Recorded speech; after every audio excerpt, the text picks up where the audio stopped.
Hermanos y amigos, muy buenos días. Hoy es jueves. ¿Cómo están ustedes? Espero que muy bien. Bienvenidos a otro devocional. Y mi deseo que es que ustedes sigan avanzando espiritualmente mientras estudiamos la palabra de Dios todos juntos. Acuérdate de dónde has venido. Acuérdate de dónde has venido. Es el tema de hoy. Un tema bien importante. Acuérdate de dónde has venido.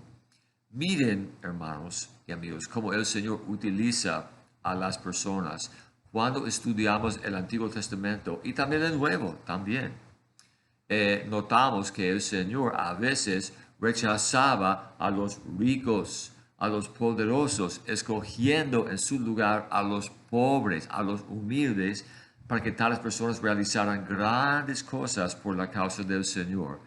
Así era el Señor, así es el Señor. Señor rechaza lo exitoso de este mundo, porque este mundo no tiene las mismas prioridades. Entonces, cuando estudiamos en la Biblia, observamos algo bien importante.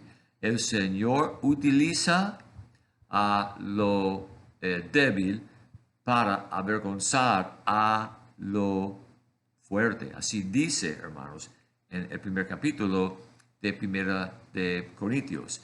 Entonces, hoy voy a hablar de este tema. Es importante que nos acordemos de dónde nosotros hemos venido. ¿Sabe qué? En muchos casos, cuando una persona tiene un ministerio exitoso, fructífero, tal persona se llena de orgullo. Es cierto, lo he visto en mi ministerio varias veces en la vida de varios pastores, por ejemplo, ¿verdad? Por ejemplo, yo tengo un gran ministerio, mi ministerio ha crecido, me he esforzado mucho para desarrollar este ministerio y ya tengo un gran ministerio. En mi iglesia hay 2,000 personas, he conducido a montones de personas a los pies de Jesucristo, ¿verdad? Y con el tiempo dejamos de recordar que es el Señor que nos ha dado a nosotros la capacidad y el poder y también el privilegio de realizar grandes cosas por su causa. Entonces, yo quiero compartirles en este momento un pasajito sacado del libro de Primera de Crónicas. Es un libro no muy leído del Antiguo Testamento. Específicamente estoy en el capítulo 17. Les voy a leer los versículos 7 y 8. Pero al inicio quiero explicarles algo.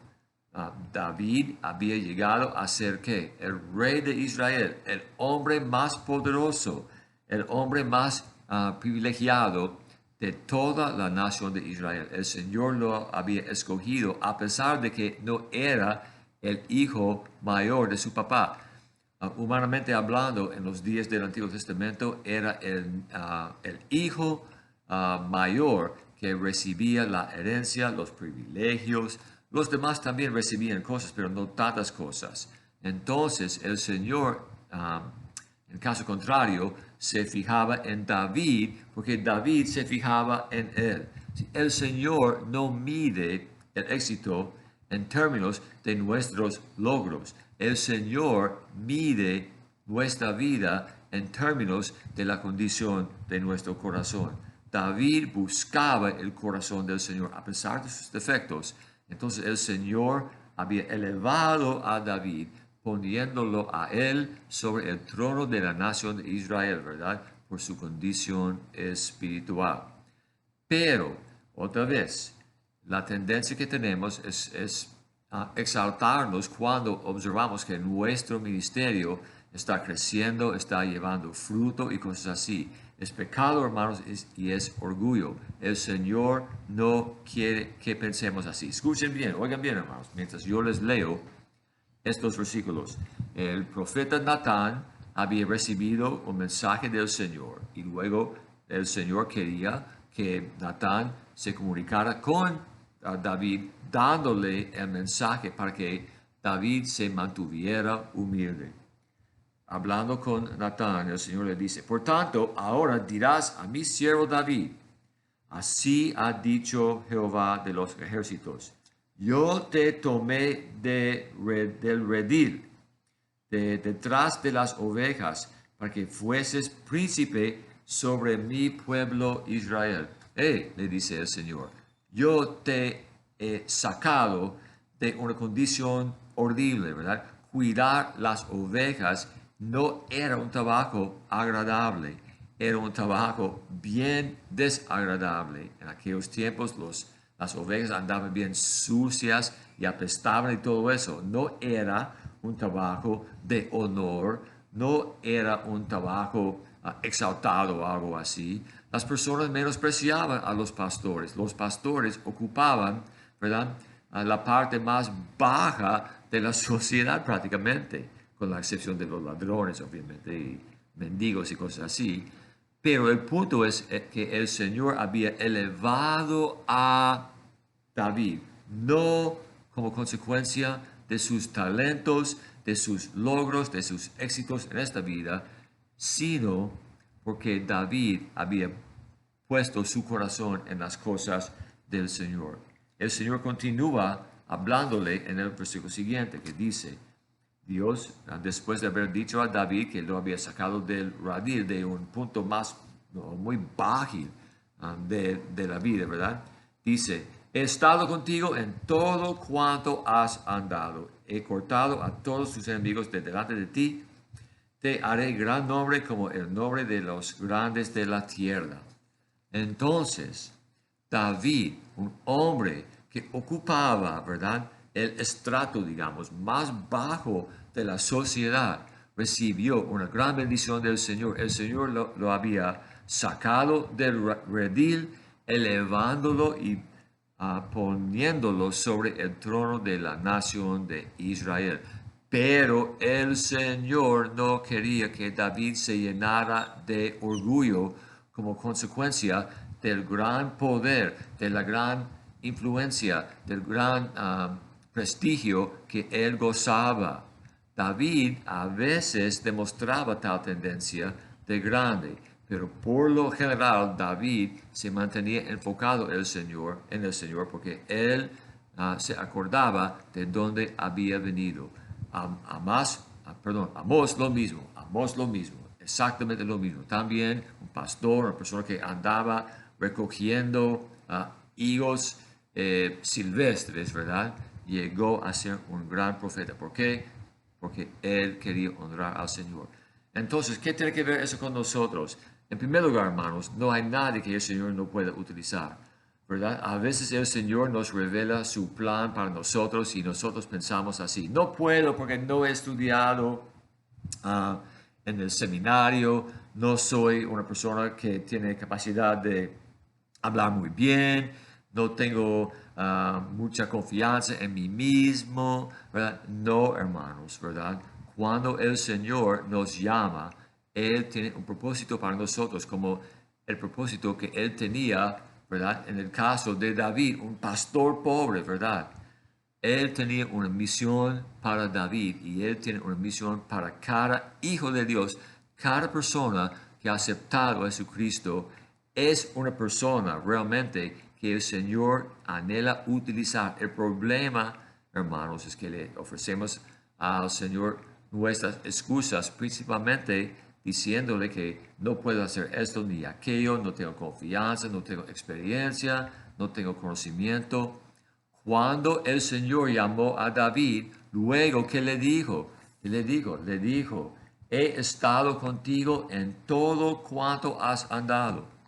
El Señor no pone a nadie en un ministerio sin acompañarlo, sin darle la fuerza, la capacidad y el poder. Pero una vez que tu ministerio, que tu servicio produzca fruto, una vez que florezca su ministerio, una vez que avance, ¿verdad?, la obra a la cual el Señor te ha llamado, es importante que te mantengas humilde, sabiendo que es el Señor que nos ha sacado, es el Señor que nos ha elevado, es el Señor que nos ha escogido y es el mismo Señor nos da la capacidad de realizar un ministerio fructífero pero no debemos llenarnos de orgullo y de soberbio. Debemos darle gracias al Señor por habernos escogido.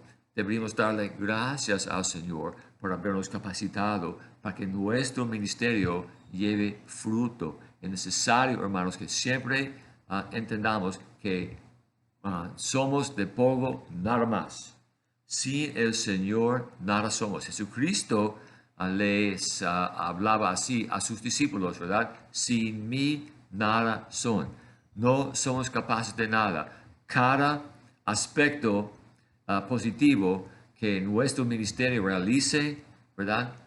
Eso es un producto del amor y del poder y de la dirección del Señor. Es importante también que no pensemos así, ¿verdad? Cuando observamos, por ejemplo, el pecado a nuestro alrededor. Wow, gracias a Dios que yo no soy así. Yo no ando en ese pecado. Yo no lucho, yo no batallo con eso. No, hermanos.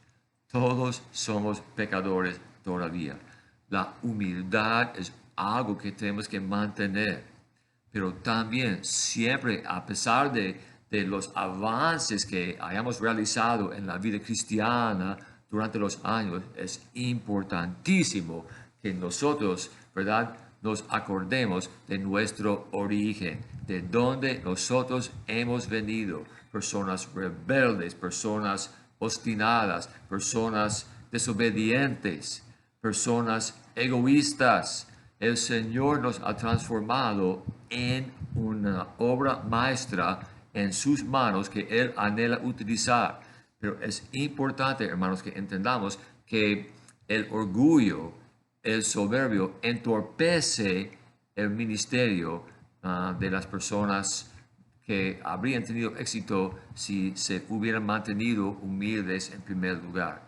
David entendía eso, amó más realmente cuando el Señor quería mandar a Amós, a su pueblo. Amós más o menos dijo, ¿verdad? Yo no soy nada, soy pastor, yo guardo las ovejas, yo ando recogiendo higos silvestres caídos de los palos, no soy nada. Pero el Señor, una vez que Amós entendía que no era nada, luego y cuando él mantenía eso en cuenta, el Señor le dio a él un gran ministerio. El Señor quiere hacer lo mismo para ustedes. Permitan que el Señor los utilice. ¿Verdad? ¿Saben qué, hermanos? No me jacto, porque no estoy aquí para exaltarme a mí mismo, pero cuando yo paso tiempo en oración, yo le digo al Señor, Señor, te pido que tú realices grandes cosas a través de mí. No por mi honra y gloria, sino por la tuya. Así debemos pensar, orar y vivir, hermanos. David buscaba vivir así, Amós también.